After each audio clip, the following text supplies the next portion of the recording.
Welcome to the Post Shift Podcast, your raw look at the hospitality industry, brought to you by SHC. What is happening, Post Shifters? Welcome back to another episode of the Post Shift Podcast. Of course, I'm your host, Shawn Soole. This is the live stream for the year. So if you're watching this live, this is the last live stream for the year before Christmas. But it will be an episode that will roll out in January. So if you're listening to this, you'll be listening to this in a month's time. But I'm really looking forward to, if you watched last week's live streams with Chris Elliott and Jeff Gennard from Able BC and Restaurants Canada, you could see what Outlook is looking for from these associations for 2025 and sort of a reflection on 2024. Today, we've got Ian Tostenson from BCRFA. The kind of cool thing with this one is that because last week was pre-GST holiday rollout, it was, let's say, relatively optimistic. And now we've had the GST rollout. I'm really interested in seeing Ian's point of view on all this, because it's going to be very, very different and very, very unique, because it's rolled out and we've had some hinky things happen. But Ian, thank you so much for your time. I really appreciate your time. So as I mentioned just now in the intro, let's get the elephant in the room out of the way, because I actually had this down quite a number of questions down for last week, but this week I think it's front of brain. First thing we should be asking: how is this GST holiday rolled out for the BCRFA and BC in general? Well, Shawn, thanks for having me on here. I'm kind of smiling. You call it hinky dink. I've never heard that one. That's quite good. But okay, so here's our perspective from British Columbia. We've heard a lot about the impact, and it's going to be great and stuff. We're not experiencing that yet. I've surveyed about 15 or 20 restaurants. In fact, we were out last night, and they just sort of went, So here's what I think is happening is that if you live in Ontario, it's a 13% discount because it's HST. If you live in the Maritimes, it's 15%. In British Columbia, it's 5%. So, are you going to, as I said earlier, are you going to run out and get in your car for a $5 savings on $100 in a restaurant? That's the problem with BC. The second issue that we're seeing, Shawn, that hasn't moved the needle in the last week since the implementation of this is that our consumers and guests in BC are up against it a little bit harder in the economy than the rest of Canada. So we just don't have that disposable income. So even if you think that 5% is good for a restaurant, I don't think it's having the impact that we wanted it to. And in fact, many operators were just sort of like last weekend having to reprogram everything. Some went really easy, some were not very easy, and some cost them some money. So I think it's moderate at best, if not just neutral at this stage. To be honest, I've been so focused just on BC, I didn't realize the difference in the taxation between Ontario and BC. Because 13%, then if you're a small business, 13% is quite a substantial little bit of bump in your cash flow for the Christmas season, for sure. 5% is a nice little bump of your cash flow in BC, but when you've got like the BC Liquor Board's not doing the GST holiday. So there's big corporations. I've seen memos from PepsiCo as well saying they're not doing it either. Yeah, I know. And then our counsel of the industry is that, it's not voluntary. We want people to make a best effort to do this. We actually have seen, I'm aware of two situations. One last Saturday night when the small business independent operator just couldn't physically get to change her point of sale. And then they were kind of busy anyways, because it's just a busy restaurant in Vancouver. Some customer called her staff out, and made a bit of a scene in this 50-cent restaurant. Like, where is my 5% savings? So I've heard that twice, but I basically, like I said last night, I asked this restaurant. Now it's a little bit sort of on the higher end, but they said, you know what, people don't even know. They're not checking anything. So I think it could have been better. So here's what I think should have happened is that this should be, if we're going to take taxes off restaurant meals, make it permanent. Give us some time to properly do this. We in British Columbia, we're caught by this. It all of a sudden just happened. It's just like, hey, we've announced this. I'm like, what? And so very unprepared. And I think when I think the trick to all this, Shawn, and it's a trick to our industry, if you engage people and they're engaged in it and have a perspective on it, you'll get great outcomes. But by just imposing it, with very little notice and saying, hey, you have to go through all this, and still today, it hasn't been recognized that it's not just changing your point of sale, but it's actually training your staff. Because if you're having a martini and I have a glass of wine and yours is still taxed and mine isn't, that server's in kind of an awkward position if you and I start to challenge it. So it's not what we need. There's got to be bigger things in the economy than this to move it. So let's look at 2024. Let's reflect on 2024. How do you feel about 2024 for the restaurant industry in BC? And obviously, you talked to other associations across Canada, but how do you feel about BC in 2024? I think we've just been in a real mess. And we're trying to find ways to maneuver this, but it all starts, I think, with the economy. Now, if you look at the recent stats in British Columbia, we are the lowest performing, if you look at the Maritimes, British Columbia is the lowest performing restaurant market right now in Canada, and that used to be the other way around. BC used to lead restaurant sales growth in the years past. So. As I said to the Premier, I mean, if you just want an indication of how well BC is or is not doing, is look at restaurants. They are a barometer of a whole bunch of things. And right now, in the last, I would say the last 6 to 8 months, actually all of this year, our barometer has been really moderate. In other words, we've got a dining population that is generally centered around value. Looking at things like happy hours. I was in a restaurant the other day and it was really busy, and then at 6 o'clock it was empty because people, and it tells you something. It tells you that the disposable income in British Columbia sucks, to be perfectly honest, and we've got to get this economy back to give people the confidence to go back and start spending a bit more and the things they want to do in movies and restaurants and those sorts of things. What do you think? What was the biggest challenge a lot of operators brought to you in 2024, and how did you guys try? Because I understand that with these associations, with your organizations, we have multiple in BC and across Canada. Yeah. Sometimes I feel operators feel like it's an easy fix, like you guys already know what's going to happen for the next 6 months, and I think that's still a crystal ball sort of situation. How did you? What were the biggest challenges that were brought to you in 2024? I give you an example, and I don't think this is very public, but I think it needs to be talked about. One of the big challenges goes back to November of 2023 when we became aware that a restaurant group in Victoria was being audited by WorkSafe, and they went in and said, "You need to." Gets a bit technical, but you are not including your gratuities, so your direct tips into your payroll. And therefore you're offside, and therefore we're going to charge you $20,000 extra and penalize you. We went so that was November. Now we're into December, so that's what November, 13 months, and we're still having this conversation with them. And because we don't think ever in British Columbia that's direct tips or ever included in the calculation. In fact, the CRA don't require it. So what you own, Shawn, what you get at the table and what you pay into a tip pool, that's your business. If I'm the owner, I had nothing to do with it. Now, WorkSafe have been enforcing this. And so then we got to a point where, no, we agree. Because I was going to take it during the election. I said, enough of this stuff. You need to be conscious and sensitive to this industry and every other industry that has gratuities. You can't just put this stuff on there because it's a bureaucratic convenience, I suppose. So they said, no, you're absolutely right. And then in 2025, we'll do some consultations. And you know what? All of a sudden last month, we hear that 2 major restaurant groups in British Columbia have the WorkSafe guys walked in and said, okay, how are you handling tips? And they said, well, just the way we handle it with the CRA, we let the staff handle it. Yeah. And the answer was, well, prove it.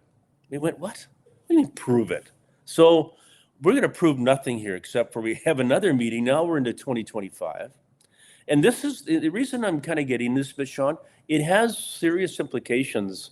We're not talking here a few dollars. We're talking about hundreds of dollars to a small business, thousands of dollars in more WorkSafe fees for larger businesses. And by the way, the larger businesses are just as as unstable right now as the small businesses in this environment. And we're saying that, if in fact you want to do this, you're years out from being able to implement this, because you got to give us fair notice. Mm-hmm. And so here we go. And I think we will get a solution on this. But that's the kind of stuff that we are in the background working on. We don't really go out in public and talk about this kind of stuff, because it gets misinterpreted and go, oh my God, and then people start doing the wrong thing. But it is a real issue, and I think that's a great issue. The other one that's been really frustrating is on labor. So, and these are the big issues. So the labor issue is simply in the early September, the federal government just said that's it for labor. We rely on skilled workers greatly in our restaurants, and we have even since before the pandemic. And as the Prime Minister would say, "Well, hire Canadians," and we'd love to hire Canadians, but we don't have Canadians that are skilled as cooks and chefs in our industry. So, I was talking to my colleagues at Restaurants Canada. We think there's anywhere between 13 to 20,000. It's a wide range, but it's still a huge number either way. Shortages in our kitchens in British Columbia. Now we can't basically get workers through, not to get technical, but the LMIA program, which was basically you as an employer would have to prove to government that there's no Canadians skilled and or wanting that job, and then you could bring them in for 2 years and eventually become a permanent resident. Well, that's basically been killed.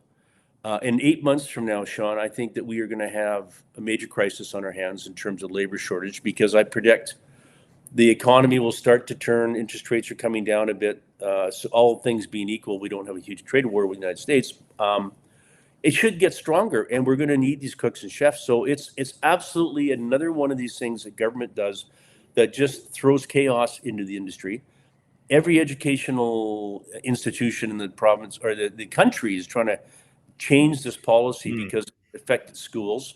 We're not being listened to as an industry, and Canada has been reliant on immigration. And I think the word that we need to look at is responsible immigration. But we have workers, and there's a couple of situations. Beacon Restaurant, in fact, in Victoria. She had some workers, and they say, you know what, I guess it's over for us, and they left. They went home. There's no opportunity for us to get a permanent residency.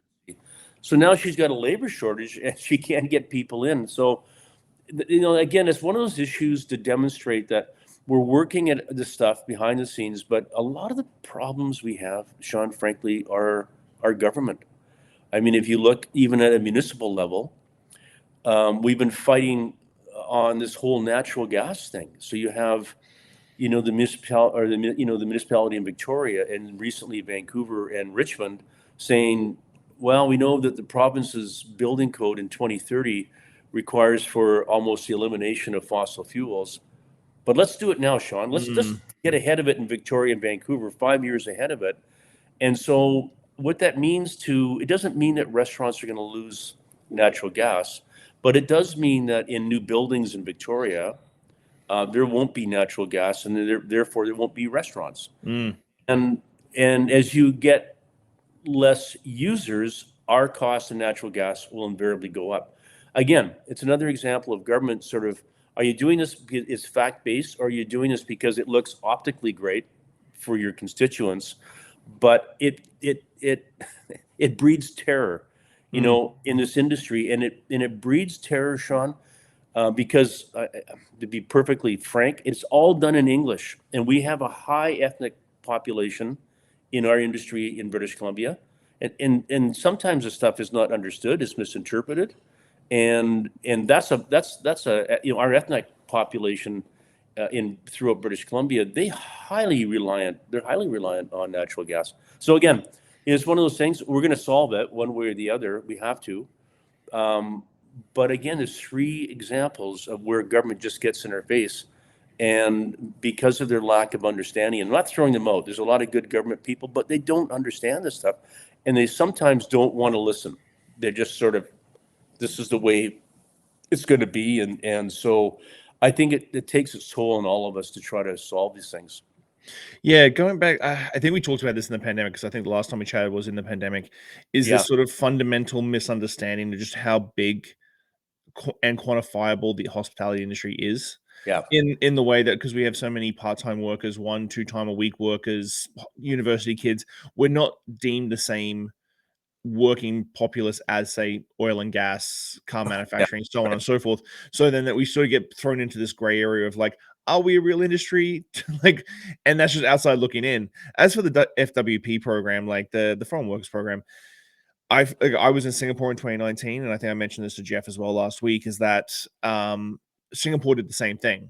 They cut back immigrant workers mm, in all fields as like a big sweeping thing because they've been spending a lot of money on universities to get people trained in like finance and tech and all these sort of things. But they put a brush across the hospitality industry as well, which made it really tough because you had to have 4 Singaporean workers to every one like Malaysian worker, which yeah, they drive from Malaysia across the bridge to work every day. And it was really tough because, again, as you said, takes Camosun College, for instance, yeah. their chef program has been like slowly on the decline for many, many years because kids just don't want to get into the kitchen anymore. I know. Canadian kids, I should say, Yeah, aren't going. I want to be a chef and want to and put in the work these days. And that's nothing against the generation and stuff. That's just the industry is hard and is better industries out there that you can make more money. That's just yeah. the world we live in right now. That's So I right. think there's a fundamental misunderstanding about what our industry is from all levels of government is sometimes very frustrating. And I would not want to be in your place. I remember a place where we had time to reflect on strategy for industry, and actually we're talking about careers in hospitality and careers as a cook and a chef, and you had time to because it was quite a stable environment, and the industry is making money, and the industry was able to advance itself and to strategize what it's doing. But we've got all these issues out there. Like, there's no time when you have this frantic, as you described, this environment around us that's so frantic. People are trying to survive their businesses, and that's the reality. So we always say to government, well, what do you expect that Shawn's going to do in a small business? He's just trying to keep the doors open, and you Mhm. want to bring in like health safety committees, and you want to bring in red tape on liquor regulations, and he can't get certain products from the LDB because it's slow. Like, come on, you're holding him up. And so that's the next thing we're working on is how do we streamline this. And I think the premier recognized that last week. He actually said, I got to do better with the business community. If I were him, I would put together an economic group to advise him in British Columbia. And years ago we used to have with Gordon Campbell. He attacked red tape and regulations, and that's a killer for our business. So it's not a cost per se; it's a hidden cost. So yeah, like it's in how do you educate the entire government that when you do these things like making these changes on the foreign worker program, they are more interested in the political optics than they are Mm. the reality. And there's an attitude, Shawn, that is really sad. And I've heard this from a couple of municipalities, is that if you own a business, you get lots of money. If you Mm. got a storefront and you got staff and you got a business, and you're doing all right, and so we don't have to worry about you, but they're not realizing that those tax increases and municipal tax increases and red tape and packaging stuff and all the stuff that they download in isolation really hurts small business. And we want to do the right thing from an employee point of view, absolutely. From an environmental point, absolutely. But there comes a point at which you say, are you going to trade all that off and not have a perfect, maybe not be perfect, but at least you'll have a business that's starting to Mm. thrive versus crushing it with all these things around it. Mm. Do you think the tourism season and the you work with a lot of DMOs, and I've had this Yeah. thing about at the last 2 years of tourism season. We've been getting great reporting, great cruise ships, great people coming off the cruise ships, but I'm finding that, especially in summertime, it's still soft, even for the places that are summer places, those places that have big patios and that sort of thing. That still tourist season is in summer is still softer than it has been in previous years, pre-pandemic and just after the pandemic. I don't understand that one. We're seeing it at Whistler. I Mm, was just reading something at Whistler. Victoria's kind of resorty like Whistler, a little bit different, and spending is down. And mm, I thought, you know what? What we need when the cruise ships pulls in is a big sign that says 35% off. Everything in the city is 35% off. I don't think, the majority of tourists are coming from America. I don't think they understand in general that there's such a huge savings here because of the dollar, and it's even getting better for them, worse for us. Same in Worcester. With Worcester, though, what's happened in Worcester is that they price high. They almost price like it's an American market, and that's a bit of an issue. Victoria, I don't understand that. I don't understand why they don't spend more. I would if I was 35% off. I think part of the other issue, though, we're seeing in Victoria and in Vancouver and in Nanaimo and the places you hear in the news is the reputation we're getting a little bit in British Columbia about street crime and the problems we're having on the streets.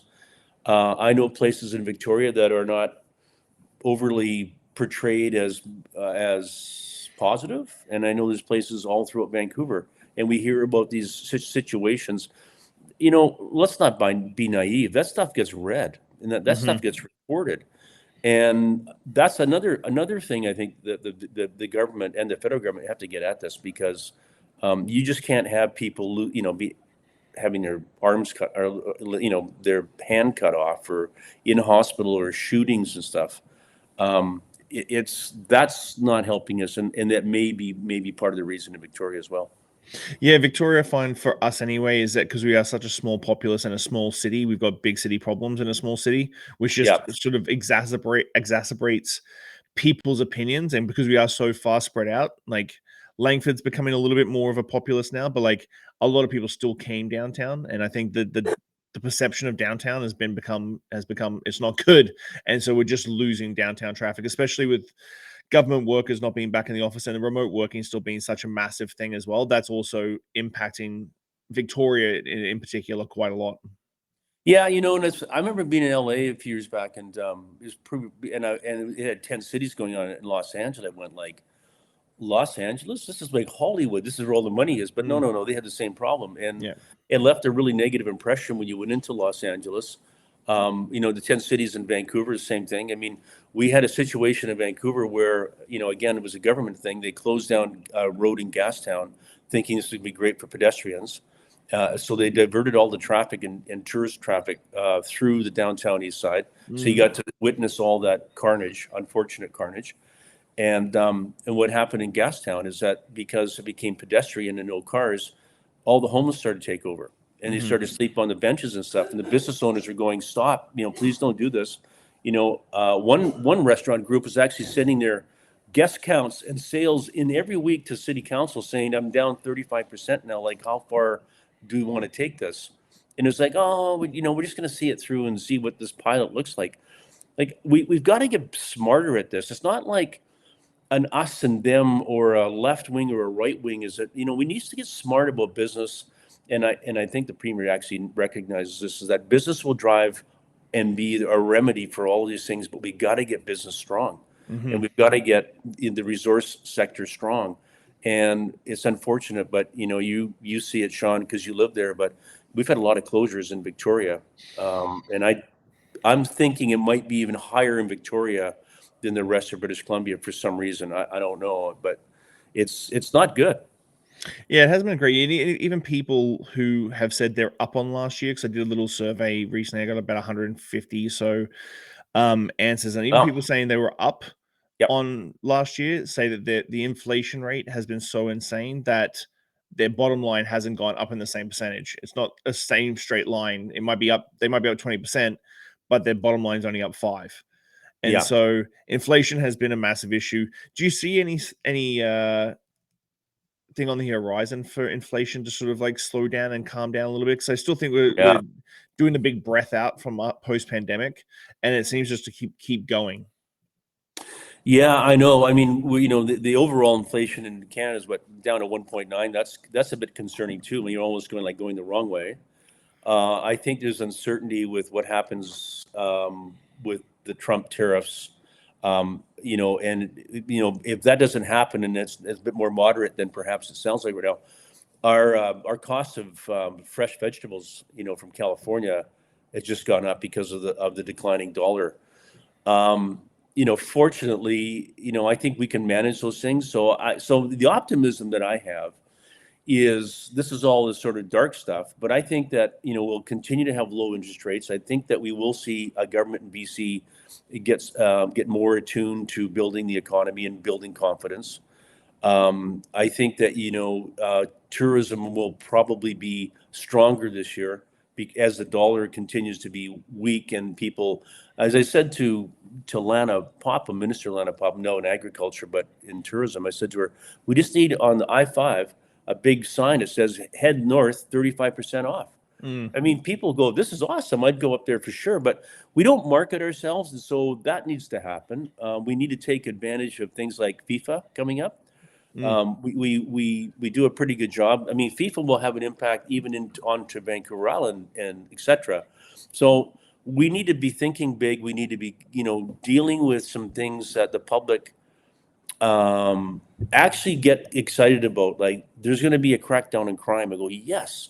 There's going to be some changes in red tape and regulation. We go, yes. And I've told the Premier, you've got to get out and cheerlead and start getting everybody feeling better about this. Because I'm a believer that the psychology of all this is just as equally as opportunistic as the actual fundamentals in the economy. So that's going to be our purpose is how do we connect these dots? When people, when we speak in the media, we're trying to encourage people to get out in a realistic way. We're not going to say, go out and spend money you don't have, but you can go out into a restaurant or a pub and maneuver your way through a happy hour or just having a small snack and sure, people are drinking less. We understand that, a certain demographic, but it's still fun to go out and have a drink. You can have one drink and share an appetizer. And you can go out right now and buy a gift card from your local restaurant or pub, whatever, for $25 and put it in someone's stocking. All these are small things that'll add up to big things for our industry right now. With obviously labor shortage is always at the forefront of the hospitality industry. I'm trying to change the conversations we have around turnover and staff shortage and stuff like that, because I don't think turnover necessarily needs to be a massive conversation. 80% turnover hospitality industry than usual. What sort of strategies does the BCRFA sort of hand out to members and to the industry when it comes to lowering staff turnover and keeping the people that you have engaged and involved in your business? I think there's a couple of things. I mean, as you mentioned earlier, the green grass on the other side might be greener, but do you want to live in northern BC and work on an oil rig? So, there's a trade-off with a lot of people in hospitality absolutely love it. So I think that we need, even in a micro sense within the businesses, is just talk to our staff about, trying to create those opportunities. I mean, I think we have to look at a couple of things like total respect that these people that work in hospitality are amazingly talented. They're amazingly committed, and so they need to be reinforced in that. Number one is that what you're doing makes a real difference. You're on you're on a stage every night making people feel good, and it's tiring. So it's not just like, hey, I work in I serve in a restaurant. It's a big deal. So I think they have to be reinforced. That number two is that the money is good. We don't talk about it much, but a server, in a good establishment's not making minimum wage. That's the general population or public perception. They're maybe making $30 or $40 an hour, and suddenly now you're getting serious. Same with kitchens. They're probably $20 plus gratuities plus a bit more wages. So I don't think it's much of a wage issue. I think we need to make sure that we're handling things like mental health, making sure that we can put in place where we can to get benefit programs. So there's, maybe it's, I'll have a benefit program, Shawn, and you pay half and I'll pay half. Well, let's just do something together. And I think that if we just start to, it's not like just students coming in working part-time and then getting out of here because they're going back to school. We need to start, as employers, start to create career paths, and that there is some great opportunities. I think the public will pay for.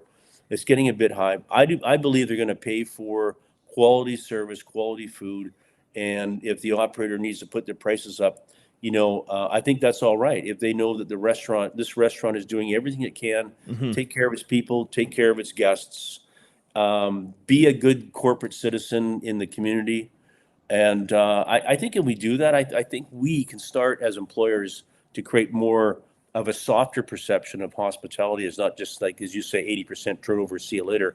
That's really costly for us. you work for me and all of a sudden you're gone. I have to train somebody and maybe I'll never find anybody as good as you. So that's the risk you take. So I know we've had a big reflection on 2024. Yeah. What do you feel like 2025 is going to look like? What is your, let's blue sky it, crystal ball it, 2025, how are you feeling? I'm feeling actually pretty good. We have this is not breaking news, but it's not announced yet. But Minister Lana Popham, who you will know from Vancouver Island, she's been put back on with us as our key person within government, even despite the fact that she's in agriculture now and formerly tourism. She loves her industry, so we now have a conduit to speak to anybody in government through one person. So she's kind of like. The unofficial, I'd be careful, if the premier's list this, he's going to go, no, don't say that. But she's like our Ministry of Hospitality, because we are such a big industry, like 15,000 restaurants and $18 billion in sales and 180,000 employees. Like, it's a big deal. And that's just us. And then you've got the hotels and stuff. But Lana's going to be troubleshooting this. And so when we have a problem with WorkSafe or we have a problem with liquor licensing, I'll tell you another issue I think we're looking at there. She says, okay, she's great. I'll connect you to this minister. I'll do this. And she comes at it from the point of view, what do you guys need? So some of the things that we want to do right now, we're going to fix this hospitality or situation with WorkSafe. But I think we need to get more, sort of dining programs. The dining program coming up in Victoria, that gets people out. So what else can we do to get people out and encourage them to go to pubs and not just restaurants, but just go out and enjoy hospitality? What events can we bring in? We know that, Taylor Swift was an extreme example, but that happens when people go out and they go, I'm going to spend some money and I don't really care. I'm going to escape my sort of life. And we've got to sort of get away from this deliver my food at home and Netflix attitude, getting people out. I mean, we sort of hurt ourselves because of the pandemic by making it so easy for you to have a dining experience in your house. It's pretty easy not to go out. So on the other hand, we worked really hard to get Uber in place, and now Uber is going to be in place all throughout British Columbia. That was a passion of ours, because that just makes the transportation easier. So there's that. I think that we need some stuff on liquor to help industry. One of the technical issues, is the ability for you to get speculative products fast and not within 8 weeks or never get them or they don't show up. And the reason that I'm pushing this one, I mean, I came from the BC wine industry, but we are not going to have a great supply of BC wines for several years, 3 or 4 years.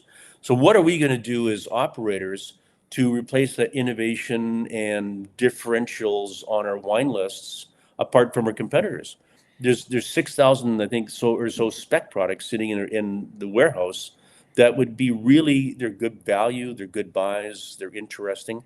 So get this, the government has been trying for 7 years to figure out how to move a case of wine from Richmond to downtown Vancouver or to Vancouver Island within an Amazon. Like Amazon, you get that in 2 days. This takes weeks. So we are saying fix that. And I think if we fix that, the industry would go, okay, something's happening here. But it's been 7 years. It's been 7 years since they did a study on that. So that sort of thing. Interest rates will come down. Tourism is going to be strong. I think this government in Victoria is going to understand that business is critical to it. I think the government's going to start to fix this year on crime and our streets. I think they have to now. It's at a crisis. And we'll see a change in the federal government. And I think that's going to just help immensely to get out of this. It's not helping right now what's going on in Ottawa, because a lot of the stuff that, like immigration and foreign workers, it comes out of Ottawa. And when they're in this mess they are right now. So, yeah, so I'm optimistic. I think if you give an entrepreneur, you know how entrepreneurial it is, Shawn, in this industry. Yep. If you get a little bit of hope and just a few things that we're working on, people get excited.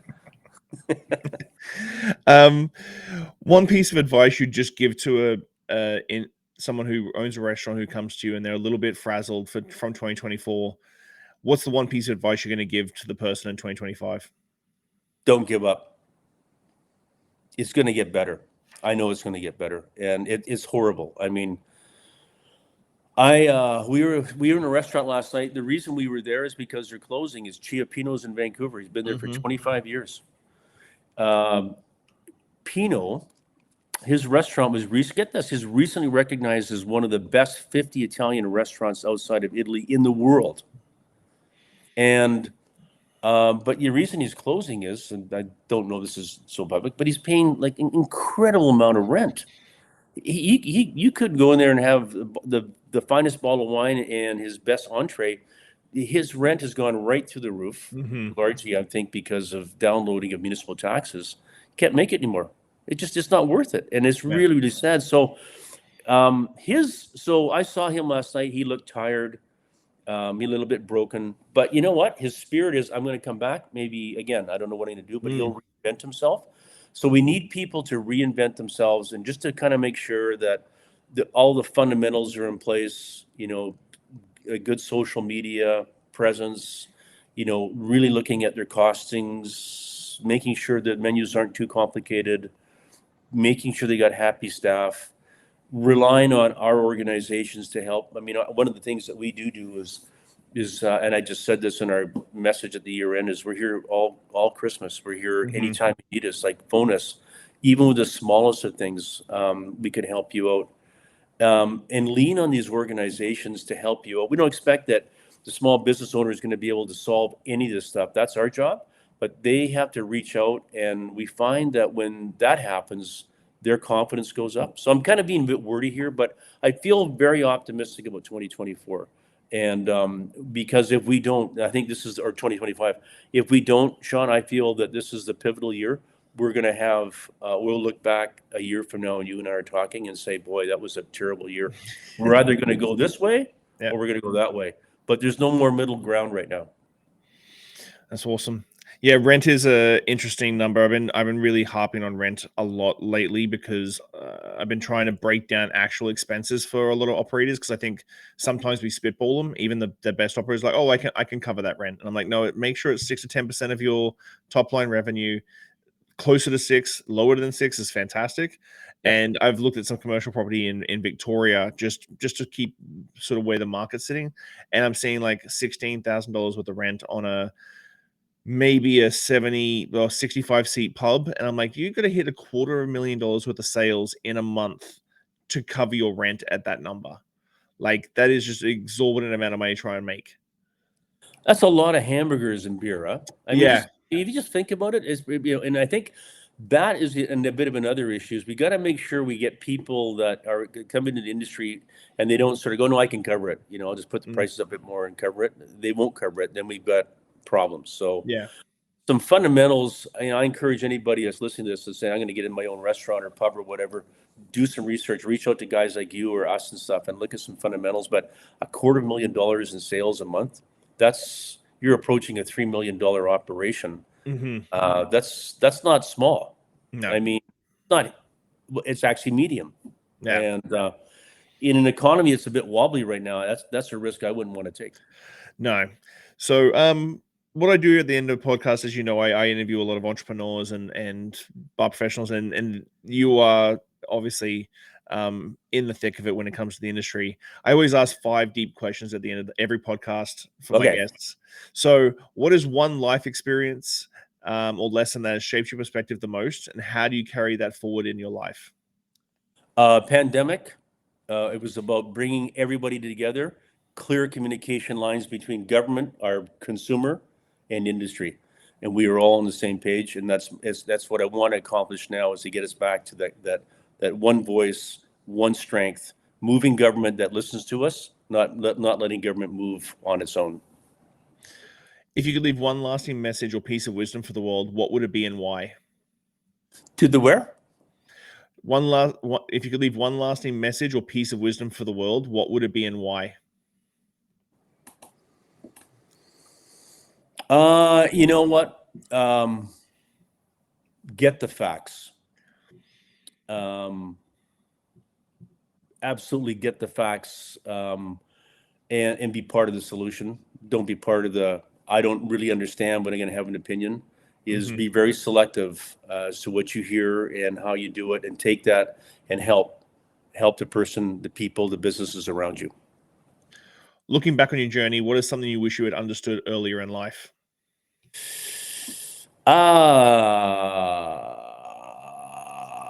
Consensus, industry consensus.